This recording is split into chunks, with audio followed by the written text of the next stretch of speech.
तो गाइस कैसे हैं आप सब लोग। रीइंकार्नेटेड के एपिसोड 389 के साथ हाजिर हूं। तो गाइस सबसे पहले बात करेंगे वोटिंग के बारे में। द एस्केपर के बारे में मैंने वोटिंग करवाई थी और उस वोटिंग में रिजल्ट्स आपके सामने है, यानी कि आधे से ज्यादा 50% से ज्यादा लोग ऐसे हैं जो चाहते हैं कि द एस्केपर को ड्रॉप आउट किया जाए और उसके जगह के ऊपर नई सीरीज लाई जाए। तो गाइस यहाँ पर आप सभी लोगों से मैं यही कहूंगा कि आप सभी लोग नीचे कमेंट में एक एक सीरीज का नाम रिकमेंड करें। एक ऐसी सीरीज होनी चाहिए जो कि दूसरे किसी चैनल के ऊपर पहले से एक्सप्लेन ना हो और दासूसी सीरीज हो। तो नीचे कमेंट्स में ज्यादा लोग जिस सीरीज का नाम रिकमेंड करेंगे उसी सीरीज को ही स्टार्ट किया जाएगा। तो जल्दी से अपनी फेवरेट सीरीज का नाम नीचे कमेंट करो ताकि उसको एक्सप्लेन किया जा सके। तो अब स्टार्ट करते हैं अपनी रीइंकार्नेटेड की एक्सप्लेनेशन को। लास्ट एपिसोड के एंड पे जैस्मीन अपने फादर को जाकर बताती है कि वो काइजी की शादी युंची के साथ करवाना चाहती है और साथ ही उसने काइजी को बोला है कि वो युंची को साइरस हेल कोड यानी कि वुल्फ स्वर्ड टेक्निक सिखा दे। तो इस एपिसोड की शुरुआत में हमारा युंची इसी के पास होता है और काइजी उसे सिखाने वाली है। तुम्हारा युंची उसे कहता है क्या वाकई में तुम्हारी सिस्टर ने तुम्हें ये बोला है कि तुम मुझे साइरस हेल गॉड कोडेक्स सिखा दो। तो काइजी उसे कहती है हाँ मेरी सिस्टर ने मुझे ये बात बोली है। सिस्टर ने कहा कि मैं तुम्हें ये सिखा दूं। सिस्टर ने कहा कि तुम्हारे पास वो पहली टेक्निक पहले से है क्योंकि इसके 6 लेवल्स हैं। पहला लेवल तुम्हारे पास पहले से है, ब्रदर इन लॉ। तुम्हारा युंची उसे कहता है ये तुम मुझे अपना ब्रदर इन लॉ क्यों कह रही हो, मैं तुम्हारा जीजा वीजा नहीं हूँ, तुम ऐसे मुझे नहीं कह सकती। काइजी उसे कहती है मैं तो अपनी बहन के सामने भी तुम्हें जीजा जी कहकर ही पुकारती हूँ और मेरी सिस्टर भी इस बात से बिल्कुल भी ऑब्जेक्ट नहीं करती। सिस्टर को इस बात से कोई भी एतराज नहीं है, तो फिर तुम ऑब्जेक्शन क्यों उठा रहे हो। तुम्हारा युंची उसकी बात सुनने के बाद आगे बढ़ता है, उसे कहता है क्या वाकई में तुम्हारी सिस्टर को इस बात से कोई मसला नहीं है। वो कहती है हाँ मुझे इस बात से बिल्कुल मसला नहीं है, मुझे यही पता है कि जब मैं सिस्टर के सामने तुम्हें जीजा जी कहती हूँ तो सिस्टर बहुत ज्यादा खुश हो जाती है। युंची उसकी बात सुनने के बाद काफी ज्यादा खुश हो रहा था कि यहाँ पर उसके चांस काफी ज्यादा बढ़ चुके हैं। तो लिटिल मॉली यानी कि काइजी उसे कहती है कि तुम यहाँ पर क्या सोचने लगे हो, कोई गंदी सी बात मत सोचना, मैं यहाँ पर तुम्हें क्या सिखाने के लिए आई थी, चलो जल्दी से रेडी हो जाओ, मैं तुम्हें यहाँ पर स्वर्ड टेक्निक सिखाने वाली हूँ। युंची उसे कहता है अच्छा ठीक है चलो जल्दी से बताओ कि इसे कैसे सीखना है। तुम उसके सामने पहली स्वर्ड को रिलीज करती है और उसे कह दिया मेरी सिस्टर ने मुझे बताया कि उसने तुम्हें पहली स्वर्ड टेक्निक सिखा दी हुई है, यानी कि इसकी बाकी की सारी स्वर्ड टेक्निक मैं तुम्हें सिखाऊंगी। मैं यहाँ पर सेकंड से स्टार्ट करूंगी, जरा गौर से देखना। लिटिल मॉली जो होती है वो सामने की तरफ अपनी पावर्स को रिलीज करती है, वो एक स्टैंस लेती है और सामने की तरफ जब एनर्जी को रिलीज करती है तो उसके पास एक स्वर्ड छोटी सी स्वर्ड उसके हाथ में बनती है और सामने की तरफ रिलीज होने के बाद वो एक बड़ा सा वुल्फ बन जाती है। ये वुल्फ टेक्निक जो होती है ये इसका सेकंड लेवल होता है। तुम्हारा युंची उसे कहता है तो ये वो टेक्निक थी। तो इसी के साथ ही उसे कहती है मेरे माथे के ऊपर हाथ रखो, इस तरह तुम्हें ये बारबेरियन फैंग टेक्निक सीखने में मदद मिलेगी। इस वाली टेक्निक को बारबेरियन फैंग टेक्निक कहते हैं। तुम्हारा युंची उसके माथे के ऊपर हाथ रखता है, उसको कंप्रीहेंड करना स्टार्ट करता है। सेकंड टेक्निक को हमारा युंची जो होता है वो कंप्रीहेंड करने के बाद अपने हाथ को सामने की तरफ करते हुए एनर्जी को रिलीज करता है। जैसे वो सेकंड स्वर्ड टेक्निक को रिलीज करता है तो वुल्फ उसकी तरह निकलता है जैसे पहले निकला था। युंची उसे कहता है क्या वाकई में ये वाली टेक्निक ये तो बहुत ज्यादा आसान है। तो लिटिल मॉली उसे कहती है लगता है कि मेरी सिस्टर ने तुम्हें सेकंड टेक्निक भी पहले से सिखा रखी है। युंची उसे कहता है नहीं उसने नहीं सिखाई। तो लिटिल मॉली काफी हैरान होती है और कहती है तो इसका मतलब यह है कि तुमने इतनी जल्दी से इस टेक्निक को सीख लिया। साथ ही वो सोच रही होती है ऐसा कैसे हो सकता है, सिर्फ और सिर्फ 10 सेकंड में इसने यहाँ पर सेकंड टेक्निक को कैसे मास्टर कर लिया। बारबेरियन फैंग टेक्निक तो काफी मुश्किल थी। तो फिर छोटी मॉली उसे कहती है अच्छा फिर ठीक है चलो मैं अब यहाँ पर तुम्हें तीसरी टेक्निक सिखाती हूँ। अब यहाँ पर लिटिल मॉली उसे तीसरी वाली टेक्निक सिखाने लगती है। वो साथ ही उसे यहाँ पर उसके मीनिंग्स भी समझा रही होती है, जैसे कि उसे यहाँ पर परफॉर्म करना है तो वो उसे जी का मतलब बताती है और साथ ही उसे बताती है कैसे वो तीसरी टेक्निक को परफॉर्म कर सकती है और साथ ही उसका नाम भी उसे बताती है। तो लिटिल मॉली उसे बता रही होती है कि ये साइरस टेक्निक है, साइरस टेक्निक रिजेंटमेंट के ऊपर बेस करती है। जितना ज्यादा तुम्हारे अंदर नफरत होगी, जितना ज्यादा तुम्हारे अंदर गुस्सा होगा उतनी ज्यादा इसकी पावर बढ़ती है।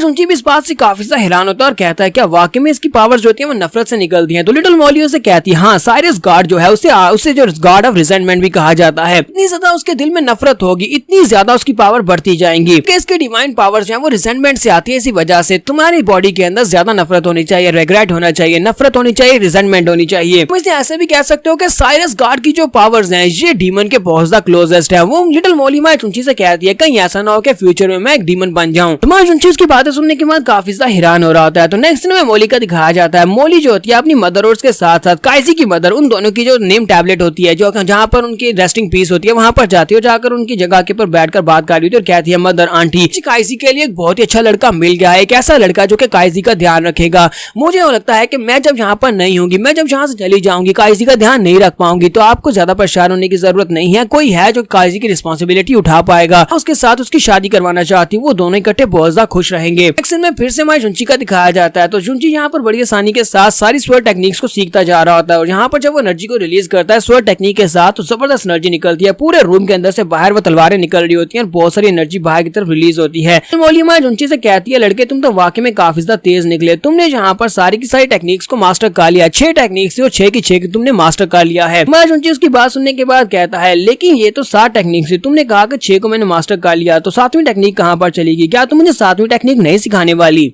तो लिटिल मॉली उसे कहती है कि हाँ ये बात वाकई में सच है कि साइरस डिवाइन कोड के अंदर यहाँ पर टोटल 7 स्वर्ड टेक्निक थी, लेकिन 7वीं टेक्निक बहुत ज्यादा मुश्किल है और तुम उसको मास्टर नहीं कर पाओगे, इसी वजह से मैंने तुम्हें 6 सिखाई हैं। टास्क यहाँ पर कंप्लीट हो गई है, अब जाकर मैं सिस्टर को बताऊंगी कि मैंने अपने मिशन को पूरा कर दिया। जुंची उसे कहता है नहीं तो मुझे 7वीं टेक्निक भी सिखाओ, क्या तुम्हें लगता है कि 7वीं टेक्निक बहुत ज्यादा मुश्किल है? अगर तुम मुझे सिखाओगी नहीं तो पता कैसे चलेगा कि मैं उसे सीख सकता हूँ या नहीं? लिटिल मॉली उसे कहती है 7 टेक्निक जो है उसे वू सिन स्वर्ड टेक्निक कहा जाता है और एक बहुत ही स्पेशल टेक्निक है और इसको समझना बहुत ज्यादा मुश्किल है। इसी के साथ उसे यहाँ पर समझाने की कोशिश करती है तो उसके जो फार्मूला होता है वो काफी ज्यादा अजीब और उटपटांग सा होता है। तो उसके अंदर जो लाइन लिखी होती है वो ये होती है कि जो अर्थ है ये रो रही है और इसके साथ साथ आसमान बुरी तरह से हर्ट है, लेकिन जो नफरत है वो अनइंटेंशनल है। तो यहाँ पर इसकी कोई भी सेंस नहीं बन रही होती। तो जुंजी उसे कहता है ये क्या है, मुझे तो लगा था कि ये कोई स्वर्ड फार्मूला है लेकिन ये तो सिर्फ और सिर्फ कुछ वर्ड्स हैं, अब इसके साथ में यहाँ पर स्वर्ड टेक्निक को कैसे मास्टर करूँ, क्या इसकी कोई फिजिकल फॉर्म नहीं है? लिटिल मॉली उसे कहती है नहीं, इसको फिजिकली तुम्हें नहीं सिखाया जा सकता, इसकी कोई भी फॉर्म नहीं है। अगर तुम यहाँ पर पहले वाली 6 स्वर्ड टेक्निक्स को मास्टर कर लेते हो तो पहली वाली 6 मास्टर्स करने के बाद तुम आखिरी वाली टेक्निक को आसानी से मास्टर कर सकते हो, लेकिन उसे तुम्हें खुद ही कॉम्प्रिहेंड करना पड़ेगा। 7वीं टेक्निक जो होती है वो सभी की अलग अलग होती है। 7वीं टेक्निक को सीखने के लिए पहली 6 को सीखना बहुत ज्यादा जरूरी है। 6 टेक्निक सीखने के बाद जब कभी तुम्हारे पास स्पेशल अपॉर्चुनिटी आएगी, उसी स्पेशल अपॉर्चुनिटी के अंडर यानी कि जब तुम किसी के साथ फाइट कर रहे होगे और तुम्हारे पास एक मौका आएगा, उसी वक्त तुम्हें 7वीं टेक्निक खुद ब खुद मिल जाएगी। तो जुंची कहता है ये स्पेशल अपॉर्चुनिटी मुझे कहाँ पर मिलने वाली है? मॉली उसे कहती है मुझे नहीं पता तुम्हें ये कहाँ पर मिलेगी, लेकिन मेरा काम यहाँ पर कंप्लीट हो चुका है। वक्त मॉली भी वहाँ पर आ जाती है तो लिटिल मॉली उसे कहती है सिस्टर मैंने यहाँ पर अपनी टास्क को पूरा कर दिया। जुंची को यहाँ पर ये टेक्निक सीखने में पूरे 13 दिन लगे, 13 दिन में ये टेक्निक पूरी हो चुकी है। तो मॉली आगे बढ़ती है, उन दोनों को बाजू से पकड़ती है और कहती है काइजी जुंची मेरे साथ आओ, मैं तुम्हें किसी जगह के पर लेकर जाना चाहती हूँ। वो उन दोनों को अपने साथ लेती है और कहती है तुम दोनों से एक बहुत ही इंपॉर्टेंट बात करती है। वो दोनों को वहाँ पर नेम टैबलेट्स के सामने ले जाती है और वहाँ पर ले जाने के बाद वो उसे कहती है चलो यहाँ पर आ जाओ।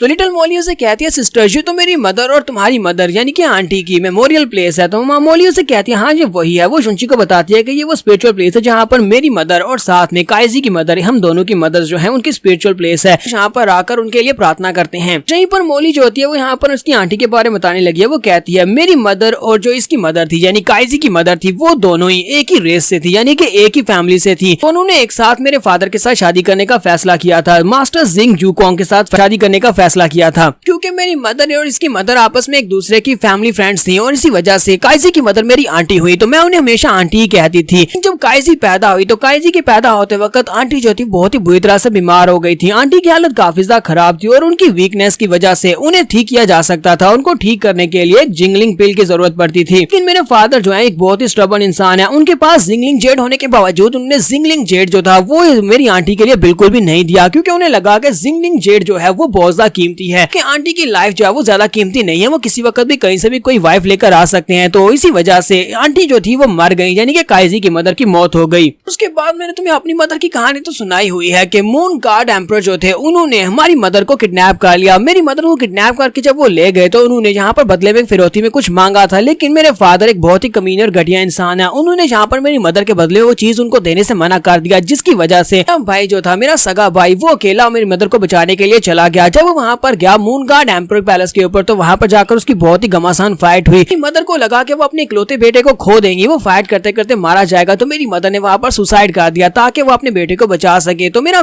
भाई तो वहाँ पर से बचकर आ गया, लेकिन उसके बाद क्यानजी जिंगियर के हाथों से मेरा ब्रदर मारा गया, जिसकी वजह से मैं अपने ब्रदर का बदला लेने के लिए टाइशू डिवाइन राम में गई थी और वहाँ पर जाकर मैंने उनसे फाइट की, लेकिन मैं बहुत ही बुरी तरह से जख्मी होकर वहाँ से हारी, क्योंकि उन लोगों ने मुझे किलिंग पॉइजन दिया था, जिसकी वजह से मैं जख्मी होकर तुम्हारी लोअर वर्ल्ड दुनिया में चली गई थी ब्लू पोल स्टार के ऊपर। तो मोलिमा जुंची से कहती है जुंची मैं ये सारी की सारी बातें तुम्हें इसलिए बता रही हूँ कि इस वक्त इस पूरी दुनिया में अगर मैं यहाँ पर किसी को अपना रिश्तेदार मानती हूँ तो वो सिर्फ और सिर्फ लिटिल काइजी है, यानी काइजी को मैं अपनी बहन मानती हूँ और इसके अलावा कोई भी रिलेटिव इस दुनिया में मेरा जिंदा नहीं है। जुंची उसे कहता है ठीक है मैं तुम्हारी बात समझ गया।